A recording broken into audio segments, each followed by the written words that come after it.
Hello and welcome to a new episode of Voice of Crypto. And this is a podcast where we talk about Web3, blockchain, metaverse, crypto, everything about Web3. And today I have a really very special guest who comes from the other side of the table. I have Ashley Shipman with me. Ashley, welcome to the podcast and thank you for your time. Abi, thank you for having me on. It's looking really forward to it and getting right into the nooks and crannies and how I can help really support the mission that you're on and the voice of crypto.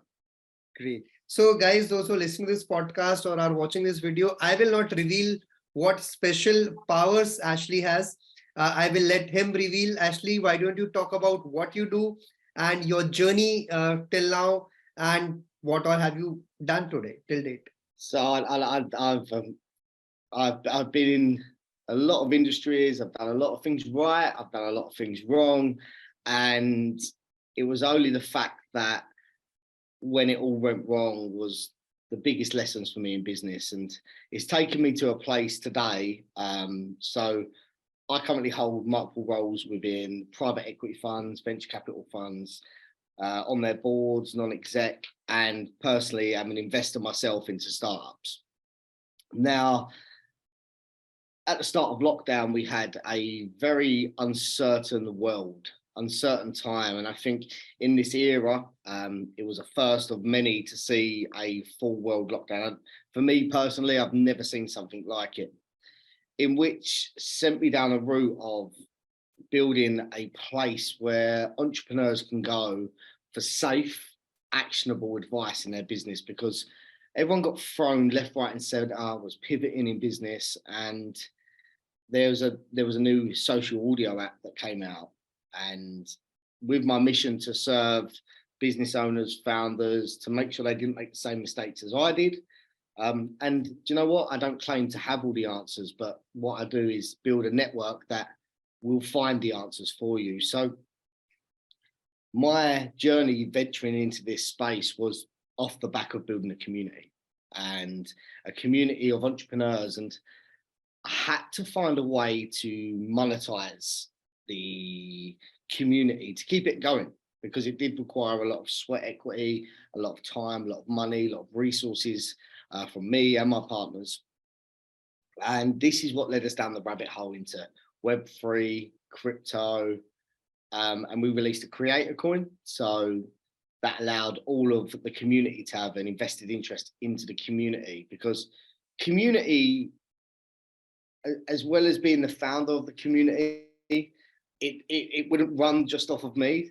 The power of the community, power of the leaders in the community to make it work, and it works so well. So that was my space into this world.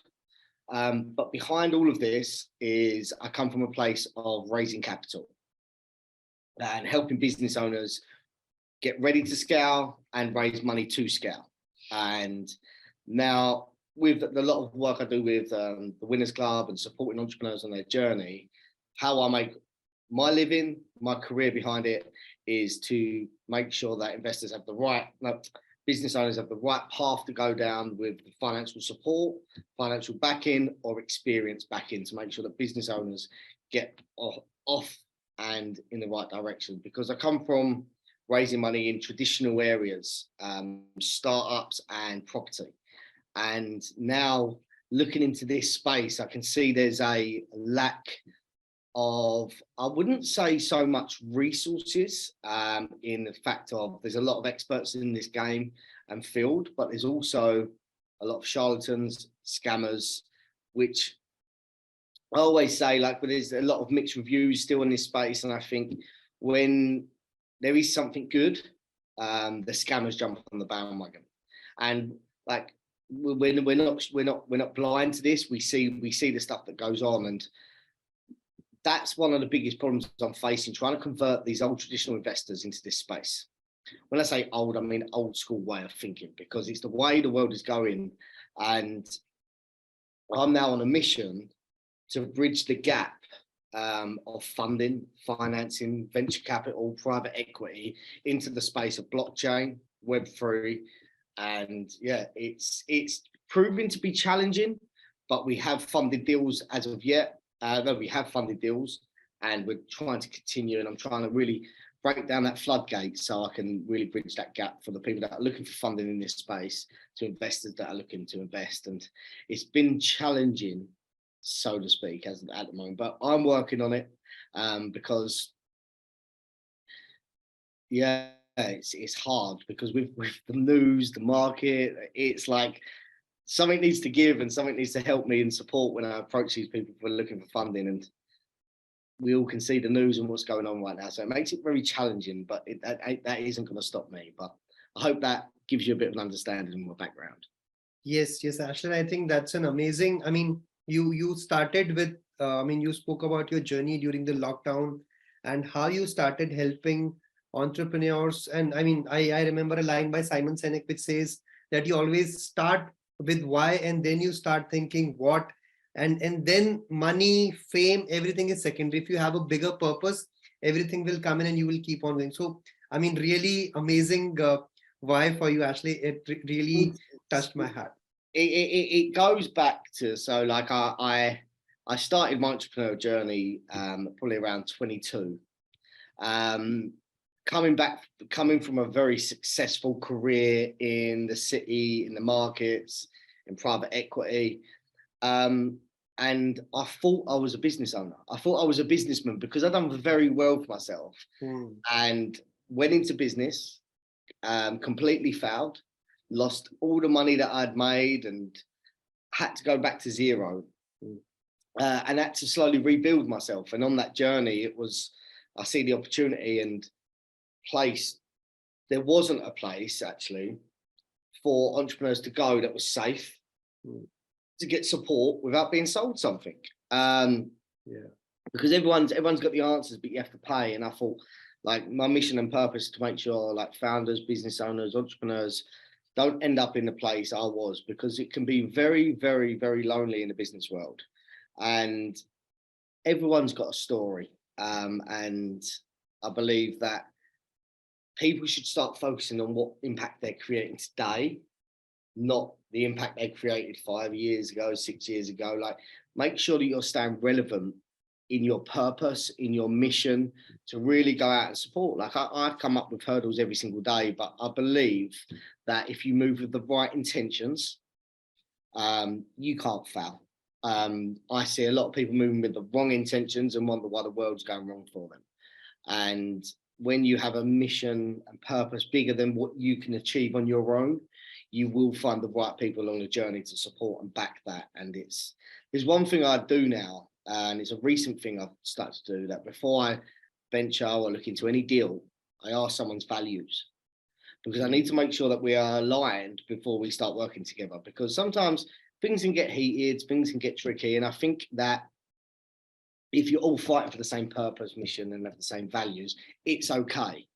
But I've been in hot water where the values don't align. It just looks messy, red flags everywhere. But I'd always suggest that to everyone now. Always find out what people's values are before progressing in venturing into raising capital, into a business deal, into mentoring, into advisory work, because it can be the catalyst that really propels your success or propels you down a rabbit hole that you wish you never took.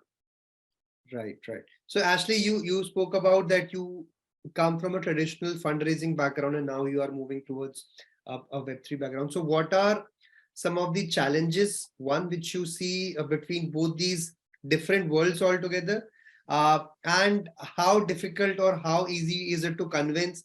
I mean, because we raised funds last year and we said no to most of the traditional fundraisers, most of the VCs, because the thinking which they have is completely different from Web3. So I wanted to understand from your point as well, is that how does a VC thinks from a traditional environment and when he goes to a Web3 mode here?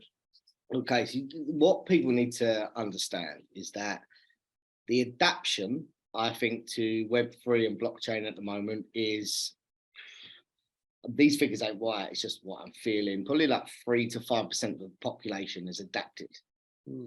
And when going for funding, there's a lot of people that are, it's a startup world right now. It's a startup world right now. So I always believe in business is travel the road less traveled or go the extra mile. It's less crowded there. So if that tells me that there's 95 to 97% of traditional investors still not entered this space, that means there is billions and if not trillions out there worth of funding that can be poured into this space. And the way and some of the feedback that I get, I'm smiling right now because it's like I mentioned the plague to some people. It's like I've tried to reword sentences. I've tried to find different angles, but I've seen the conversion in some of the investors and private equity and venture capitalists I deal with, which gives me hope, scope to keep going and moving forward. And I've seen the adaptation in this space of the movements it's making now. It's making headlines. People are moving in this game. So this is what I would suggest to anyone out there looking for funding. People fall in love with their idea. Yeah. They fall in love with their idea. They go and do some comparables that I wouldn't undermine setting big goals, but understand the difference between goals and wishful thinking. Mm-hmm. And what I'd suggest is don't forget the principles of real world proven strategies to raise capital. Mm. And that could come down to the clarity that you're portraying, who you are, what's your cap table, what team have you got around you, what traction have you got? Because I go to a lot of events and go and speak because I like to educate myself. And everyone wants to scream down my face about a new project. And what people need to understand is that if they actually understood who to target, when to target, and how to deliver a pitch and raise capital, they'd probably save their energy in just trying to just voice it left, right, and center. Because we've been to the same events and everyone crowds me, just at me. And I'm like, that's not how real world raising. And this is the why Ashley left the event early day before yesterday. I saw him leave because he must be tired of people chasing him. Because that's not how real world investment happens. Just because it's a whole new thing that's coming through, Web3, don't forget the principles, what I've seen, it's a very visionary entrepreneurial space. Yep. Mm-hmm. And I believe that in any corporation, any business, anything like that, you need a visionary, and you need an integrator. Yeah. So you need to make sure that you are aligned before, because what you could be doing is, and I really want to stress this, burning opportunities by not being prepared. And also, is it really money that you're looking for? Or is it support? Is it mentorship? And is it advisory? Because some people think that money solves problems. Now, I'm going to tell you one thing now. Money either accelerates what's working or accelerates the problems you're having. Absolutely. And I speak to people and they tell me, oh yeah, it's not ready yet. I'm about to go to market. Now I'm looking for funding. And I think you're telling me about an idea, not progression. You're telling me about, you're not showing me no MVP, no market feedback. I lead with the right intentions and I lead with a big heart. But just because your mum, your dad, your friend tells you it's a good idea, what I'd urge you to do is get them to invest if they really believe it is that much of a good idea. Because the thing is, I like to make sure that I can bridge the gap to investors, because I understand that some old school guys and old school ladies, they can be really unapproachable and really unresponsive to people pitching. And please understand, I sit at the table bringing projects and investments to the table, but I've got the backbone and the experience to deal with these people because they're about to invest their whole hard-earned money. And I think just stop forgetting the fundamentals when it goes to raising capital. And yeah, be prepared. It's because you are going to get shot down. If you understand you're going to get constructive criticism, yep, take it on board, bring it to your table, bring it to your team, and take it on board. Like, you can't beat market feedback. What I'm seeing a lot in this space at the moment is, they just don't get it. Maybe you need to flip reverse, and maybe you didn't explain it well enough. And yeah, so that's the mission I'm on, to open the floodgate to this space. Right. So Ashley, you spoke about visionary and integrator, which is again a very interesting concept from there's a very famous book written called Traction, and you talk about this. So I mean, again, from a VC's perspective, do you think a single entrepreneur is successful, or it is always good to have multiple founders in a team, from your point of view? That's such a good question. And I'll always say is, you can only go so far on your own, and you will go even further as a team. And there's a caveat to that. And I will say that, so what I understand is, some people understand the raising of capital, pitching and building a cap table, building a team. But what people don't understand is that sometimes people just put faces onto their pitch decks and things like that to give them a little bit of common thing in Web3. Yeah, it's a very, very common thing. But from an investor's mindset, myself, and experience dealing with other people's capital, is that, how much time are they going to contribute? And does it look like there's too many chefs? So you're going to have multiple entrepreneurs, visionaries running around in circles, and nothing's going to work. So, and if you are that way inclined, and I fully understand adding people to the company, I would suggest it, because some people have good experience and good tweaks and mentorship to advise. Make sure the company's structured. So I've seen pitch decks where they just show me the team, and I think, now who's in charge? Now who's in charge? And to me, it's like the instant red flag. There's two things that people need to worry about when that happens, like, and investors worry about it.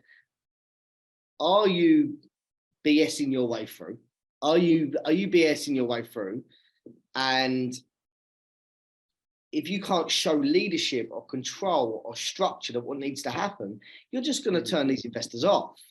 And I am a big advocate to make sure that people get off the ground, raise the money, or just get support. And I think one thing people need to think about is, do they need money or do they need support? Because what actually happens is, you could actually get an investor that will give you sweat equity. And trust me, if it's a serious person, it's normally worth more than any money they can give you. Yeah, absolutely. And yeah, just like the clarity you need to have when moving on it. And going back to your question with the integrator, you need to make sure, I always got taught something, and if I had a drawing, I will explain it to you. So imagine there was a drawing, there was a triangle at the top, a square, and the squiggly lines. You need one triangle, that's the driver. You need one square, it's the integrator. And you need squiggly lines to make sure that all your systems, procedures are put in place. Because if you had that square with 3 different triangles on it, you will be going left, right, and center and achieve nothing. And I see it in traditional investments, I see it in this, and I think, like, please, like, take yourself a bit more serious, have a bit more self-respect. And I don't mean that in any like negative way, that like people just going out there hitting and hoping. If they reined in, got the right advice of where to go to, and they approach 3 or 4 people, that had a lot more love, a lot more time, a lot more feedback given to them, because they're taken more seriously. Yeah, rather than just doing tick marks and meeting people, going to events, meeting 100 people, it is always better that you create deep relationship with 3 or 4 people who actually can help you in I completely agree with you, Ashley. So you also spoke about, and I really like this quote which you said, that money will also bring a lot of problems and money is not always a solution. So from a VC point of view, do VCs think in categories, or they think in industries?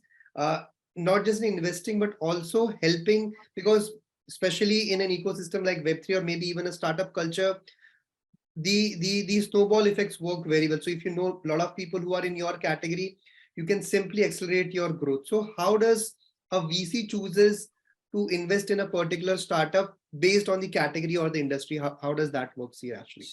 Firstly, what you need to do is understand, and don't forget this is where I go back to fundamentals, because you can mention Web3, like look at your journey.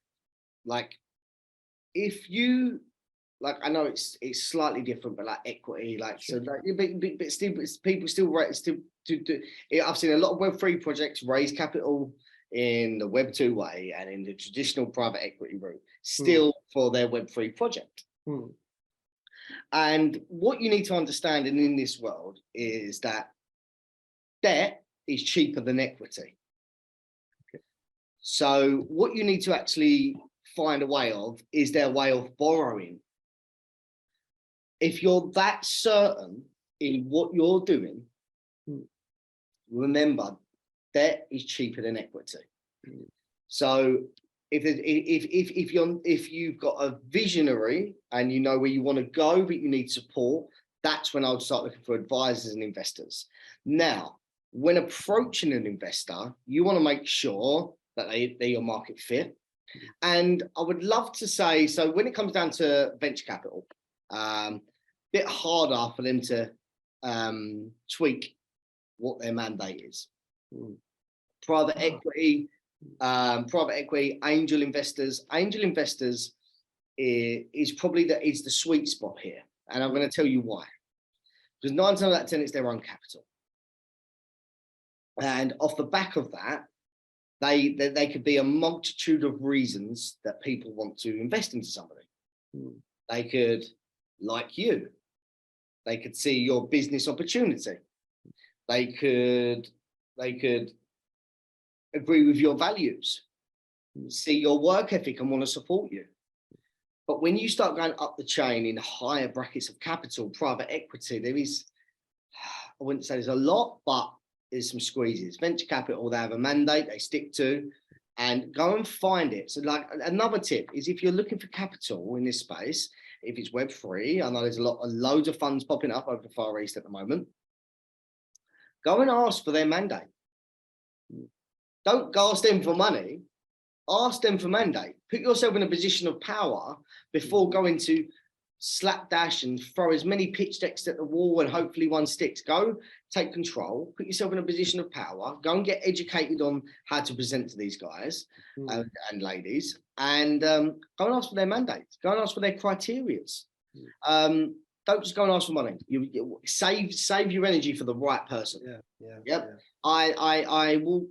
I talk to some people, and due to a track record I have, people know that I've done it. But like, please listen to me. That if you're at an event, and I know a lot of these people go to events, have a purpose and have a mission when you're at an event. Aim for 1, 2, or 3 people to pick up. Please don't, like, find the right place and the right time. Do you know what? I've seen so many people, like me personally, I think, you're not understanding this world. So it's like, please understand, you got to be in the right time and the right place, because you could have the right investor at the wrong time. And that doesn't mean the wrong time of year. I mean, you've let off some bullets, tried to picture them in there, told them how wonderful and great your business is.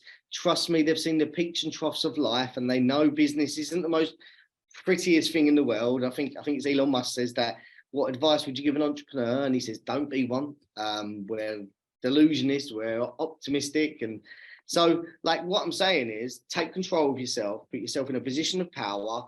If you're going up to investors, unless they ask, firstly, ask what their criteria is. You'll save yourself a lot of energy, and you'll save yourself wasting your breath and looking unprepared. So that's my advice there.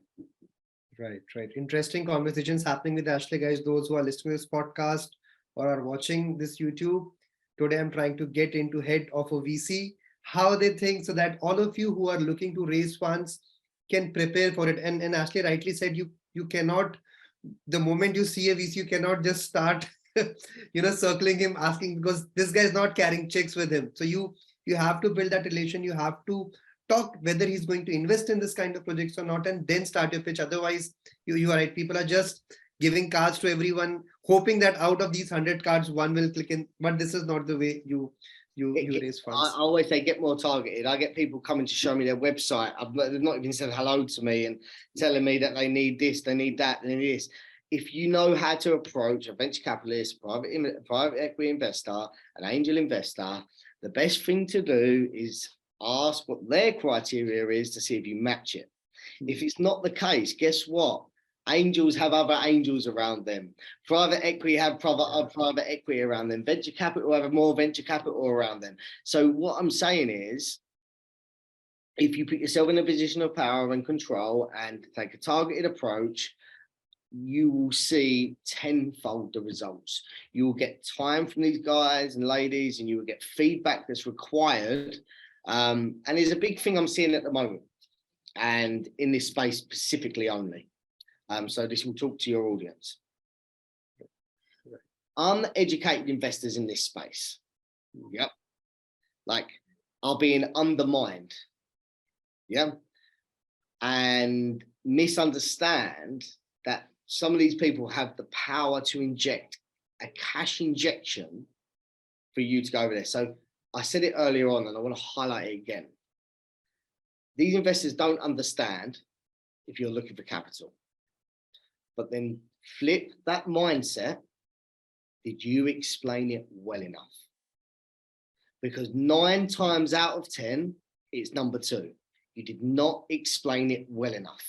And you're using all the lingo, because there's so much lingo in this space. And if you can portray your message as clear and as concise as possible, guess what? You have a so much better life and opportunity. They say, what do they say? 1 in 99%, 1 in 99 get funded, 200 in 1 get funded. I know that stat's true, but out of, let's just say for argument's sake, they say every 1 in 100 gets invested. I would say 70 of them wasn't prepared to even pitch an investor. And if they was, that number would increase. But people get so gun happy and trigger happy and want to run out there and get their confidence knocked. And it just goes with any business. What's that analogy? They say, ready, aim, fire. Yeah. They go ready, fire, aim. So like, what you need to do is make sure that you get ready, you aim, then you fire. Not ready, fire, then try and aim.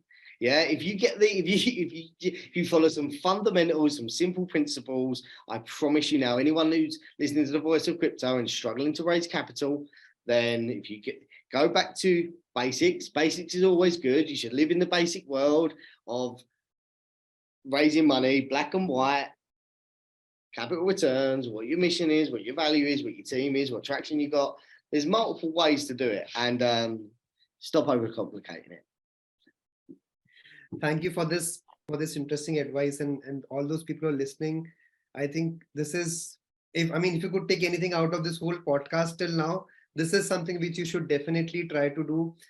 Prepare. Probably 80% of time should be spent in preparing rather than just talking to everybody, because obviously once you are in the market, VCs start connecting to other VCs. They will connect if they see your pitch is good, although they might not be able to invest, or they might not be investing in that category, but they will start introducing you to other people, because this is how the collaboration in the VC game works. Everybody's collaborating, they are seeing certain categories.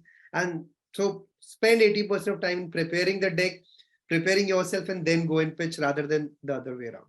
Yes, you see, then 100%. Look at it like this.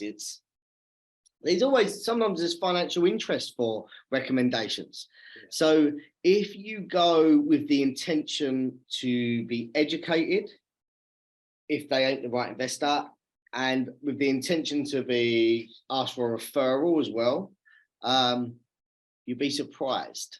So someone goes to me, I'm looking to get loads and loads and loads of investors around me. Like, if you know how to target, you'll only need 1 proper investor.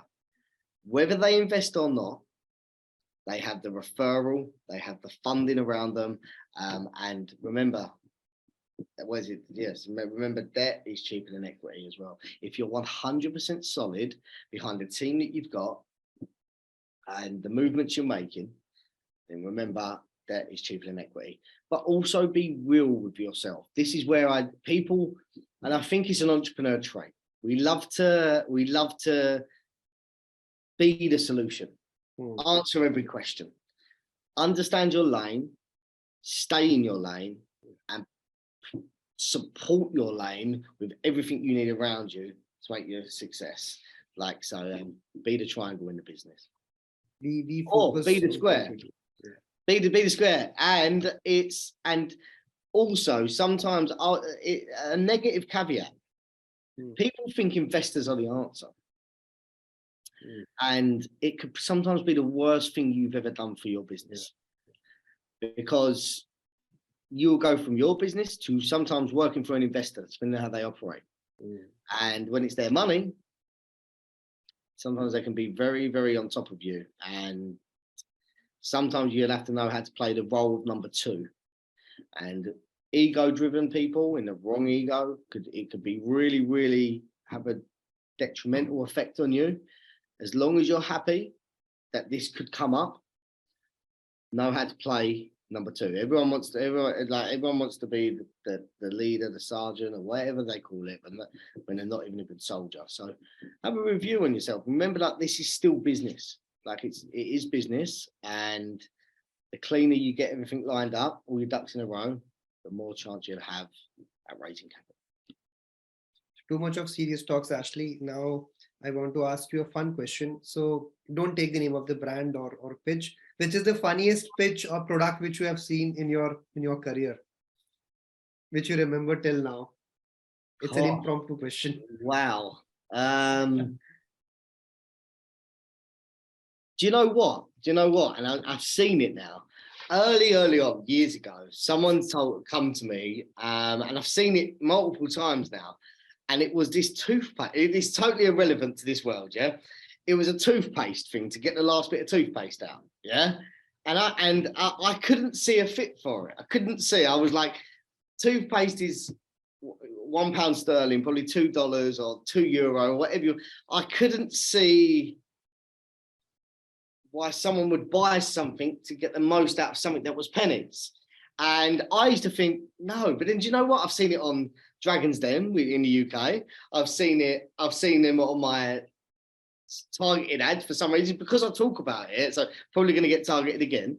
But I was just like, no, that would it's not worth the thing. And have you seen them? Have you seen what I'm talking about? To get the last bit, and I was just like, no way.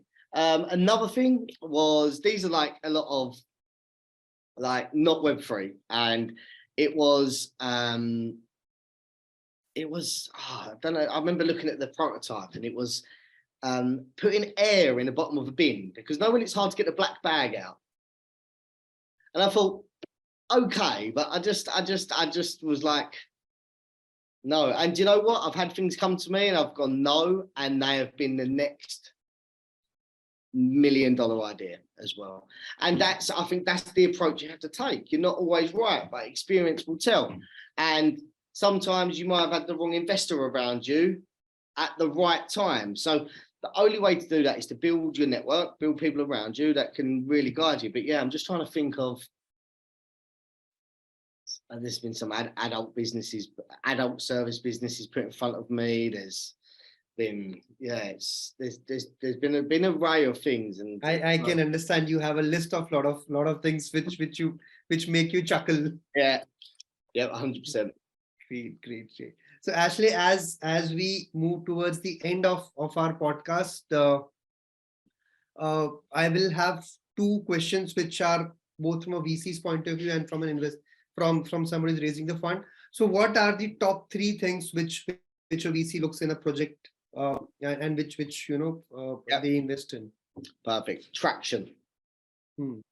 Traction doesn't always mean sales or money generated. It could be sales, money generated, MVP working, traction. Yep. Team. Who is the team and who is the structure and actually part of it and not put their face to it? Traction, team. And the last one is data, market research. So if you've got your traction and you've got a solid team and you understand your market, I would say you're in for a good conversation. But I would say traction is, other than the foundations and fundamentals of a business, traction is key. Because everyone's got brilliant ideas. Everyone's got brilliant ideas, and I had brilliant ideas and tested them and brought them to market, and they did not work. Yeah, traction. And that could be revenue, sales revenue, or raised money, people backing your journey. So I'd say number one is traction, then team, and then market research. Wow, amazing. So that, guys, those who are listening to it, please make sure you make, because these are golden nuggets, which I don't think when it will be remitted. I have been chasing Ashley from last 3 weeks to get his time.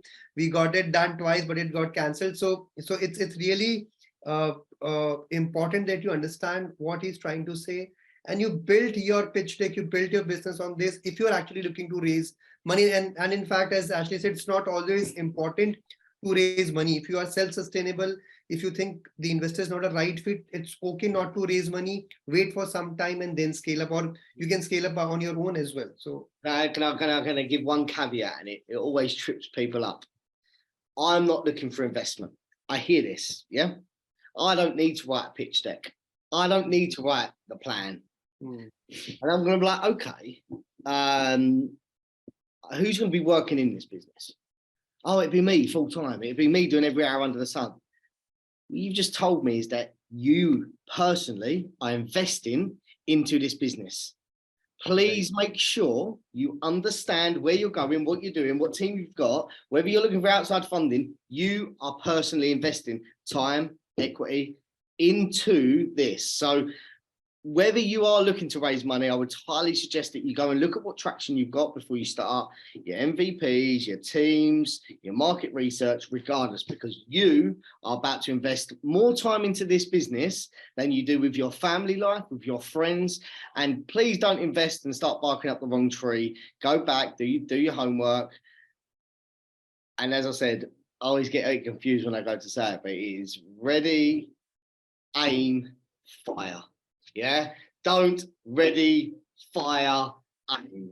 That's what I see all the time. Please understand that. But yeah, I hope the audience understand this. I think we should name this podcast as these three. Everybody should remember, because it's very important aspect which you're talking about, actually. Right? Yeah, no, it's good. It's good. But yeah, thank you very much for having me on today. Thank you very much for this, Ashley. And I think it was really interesting talking to you. And the golden question which a lot of people might ask, are you investing? Should people get in touch with you? How can they get in touch with you? How can they send their pitch decks if they have any? Okay, perfect. So yeah, hit me up on LinkedIn, Ashley Shipman. I'll be more than open, but hopefully you listen to this and come to me a bit more prepared. I receive hundreds of messages for funding. Like, please understand, I receive people that are not even ready, didn't even know they wanted it. Please come at me that you are fully in a position to go and look for funding. And if you're not, that's also okay. Tell me you're not. Yeah, and I can get support and help to make sure you're ready to get in front of the right people. So guys, as Ashley said, ready, aim and fire. So ready is what you have to do. Your aim is here. So when you're ready and aim is ready, then you start firing and then you start talking to Ashley. Otherwise, please do not flood his LinkedIn messages. Yeah, no, it's like, I'm happy to support, but people need the emotional intelligence and the EQ to understand personally, stop believing your own hype and get more prepared. And I'm saying that to anyone listening from my own experience. I've done it. Yeah, take shortcuts, you get cut short. So that's yeah, thank you very much. Thank you, Ashley, for coming on this podcast, and really love this. And in the end, I ask all my guests to say a single sentence, which is So the objective of this whole podcast is everybody has a voice, everybody's voice of crypto. It's not about me, it's not about you. So I would like you to say, I am Ashley and I am voice of crypto at the end of this. I'm Ashley and I'm voice of crypto. Thank you very much, Ashley, for coming on this podcast. And I'll see you soon.